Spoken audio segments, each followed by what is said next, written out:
देख रहे हैं चैनल 18 भारत। आइए नजर डालते हैं चंडीगढ़ की खास खबर पर। चंडीगढ़ यूटी के अधीन 23 ग्रामीण एरिया में लगभग 91 प्राइवेट स्कूल कार्यरत है, जिसका संचालन भी कोरोना काल की परिस्थिति को मद्देनजर रखते हुए केंद्र सरकार व यूटी प्रशासन की गाइडलाइन के अनुरूप सुचारू रूप से जारी है। इस विषम परिस्थिति में स्कूल प्रबंधन की चिंता स्कूल स्टाफ से लेकर समस्त विद्यार्थियों को हो रही परेशानी के मध्य पेरेंट्स के सहयोग और ऑर्डिनेशन को लेकर बहुत ही ज्यादा बताई जाती है। इस संदर्भ में rural education welfare association Chandigarh के प्रेसिडेंट ने चैनल 18 भारत की टीम के साथ अपना दुख दर्द व एजेंडा साझा किया। तो आइए चैनल 18 भारत की टीम की इस विशेष रिपोर्ट पर गौर करते हैं और जानने की कोशिश करते हैं कि कुल मिलाकर आखिर माजरा क्या है। जी बताएं बीबी कपिल जी, आप रेवा के प्रधान हैं rural education welfare association Chandigarh UT से, तो इस बारे में बताएं कि रेवा किस तरह से इस कोरोना काल में कार्य कर रही है। चैनल 18 के सभी दर्शकों को मेरा सादर प्रणाम और ईश्वर से प्रार्थना है कि सभी इस काल में, कोरोना काल में स्वस्थ रहें, खुश रहें। हमारी जो एसोसिएशन है उसका जो मेन मुद्दा है वो है कि ग्राम के स्कूलों का उत्थान करना और वहाँ पे पढ़ने वाले जितने भी बच्चे हैं जो कि बहुत ही गरीब परिवारों से है, डाउन ट्रोडन फैमिली से हैं, उनके अभिभावक उनको अच्छी शिक्षा तो देना चाहते हैं पर शहर के स्कूलों में बहुत महंगी शिक्षा है, तो उसके अगेंस्ट हम उन बच्चों को बहुत ही कम फीस में बहुत अच्छी शिक्षा प्रदान करते हैं। कोरोना काल में हमारे लिए बहुत मुश्किलें आ रही हैं क्योंकि पेरेंट्स के पास पैसा नहीं है, फ़ीस हमारी आ नहीं रही है और जो कुछ पेरेंट्स के पास पैसा है भी वो ये सोचते हैं कि स्कूल तो जल्दी खुलने वाले हैं नहीं, तो इसलिए क्यों ना हम अपने बच्चों को सरकारी स्कूल में डाल दें, फिर जब अगले साल स्कूल खुलेगा तो दोबारा फिर हम प्राइवेट स्कूल में ले आएंगे। पेरेंट्स को तो हमारा यही है कि हमारे पे विश्वास रखें, बच्चों को इधर उधर मत जाने दें। जो कॉलोनियों में जगह जगह 10वीं पास लड़के लड़कियों ने अपने जेब खर्च के लिए स्कूल खोल रखे हैं, क्लासेस लगाई हुई हैं, एक एक कमरे में, ना सोशल डिस्टेंसिंग का कोई सिस्टम है उनके पास, तो वहाँ बिल्कुल भी मत भेजें। ये उनके स्वास्थ्य के साथ भी खिलवाड़ होगा और उनके फ्यूचर के साथ भी खिलवाड़ होगा, उनकी आदतें बिगड़ जाएंगी। हमारे जो भी पढ़ाई हम ऑनलाइन करवा रहे हैं उस पर विश्वास रखें। अगर कोई मुश्किल आती है टेलीफोनिकली वो प्रिंसिपल से या टीचर से पूछ सकते हैं। फिर भी अगर कोई समस्या रह जाती है तो टाइम लेके सोशल डिस्टेंसिंग का ध्यान रख के मास्क पहनकर वो स्कूल जा सकते हैं और अपनी समस्या का समाधान कर सकते हैं। टीचर्स के पेमेंट को भी थोड़ा आप बताएं, उनकी पेमेंट का किस तरह से सिलसिला चला है। टीचर्स की पेमेंट का एक हमारे लिए बहुत बड़ी समस्या बनी हुई है क्योंकि जैसा मैंने बताया फ़ीस तो आ नहीं रही। 5 या 10% से ज़्यादा किसी स्कूल में बच्चों ने फ़ीस नहीं दी और वो भी 1 या 2 महीने की। तो ऐसे हालात में टीचर से भी हम रिक्वेस्ट करते हैं कि भाई हमारा साथ दें, जब भी हालात ठीक होंगे हम उनको पूरी की पूरी तनख्वाह दे देंगे। स्कूल तो जल्दी खुलने वाले हैं नहीं, अब 3-4 महीने 5 महीने निकल चुके हैं कि बाकी भी जो 4-5 महीने में क्यों ना हम इसको सरकारी स्कूल में एडमिशन करा दें।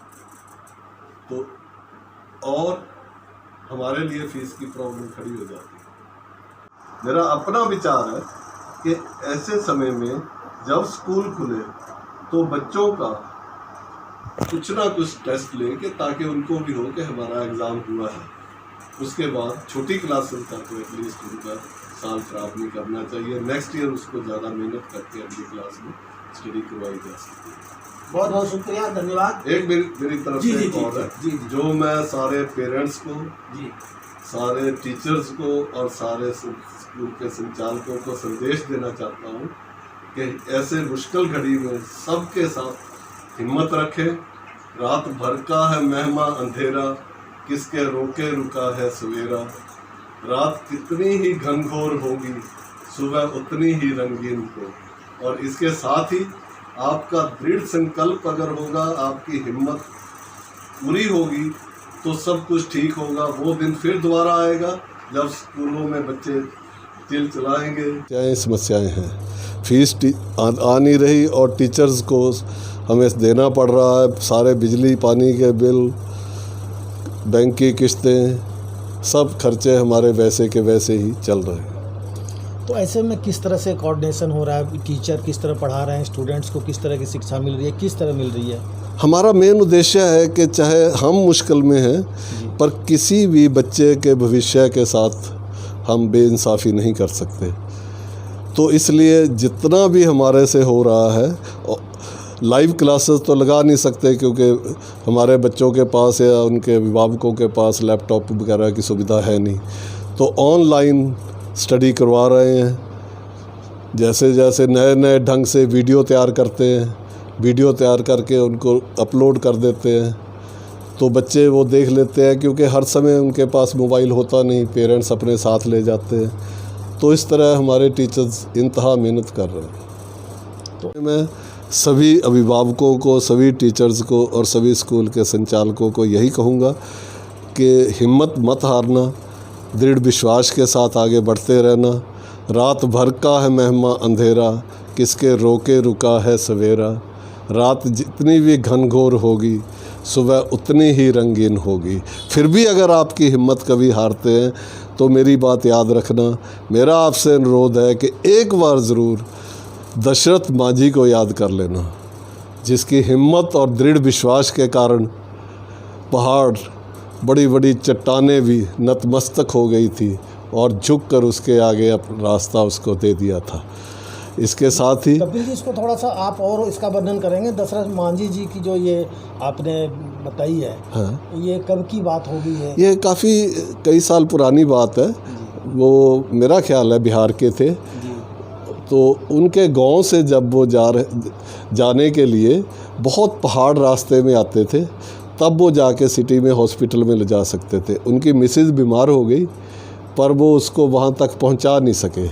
लास्ट में मैं रूरल एजुकेशन वेलफेयर एसोसिएशन की तरफ से चैनल 18 भारत की टीम का तहे दिल से शुक्रगुजार हूँ कि उन्होंने टाइम निकाला और हमारी समस्याएं सुनी और उसको एडमिनिस्ट्रेशन तक पहुंचाने का एक ज़रिया बने। खुशी खुशी स्कूल में जाएंगे, अपनी कुर्सी पे बैठेंगे, हालात सब फिर नॉर्मल हो जाएंगे।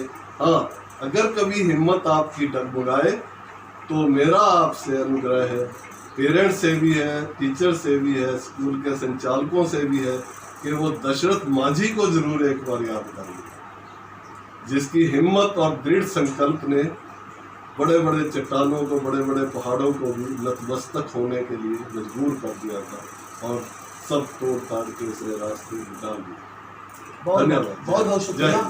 तो ये थे हमारे बीवी कपिल जी।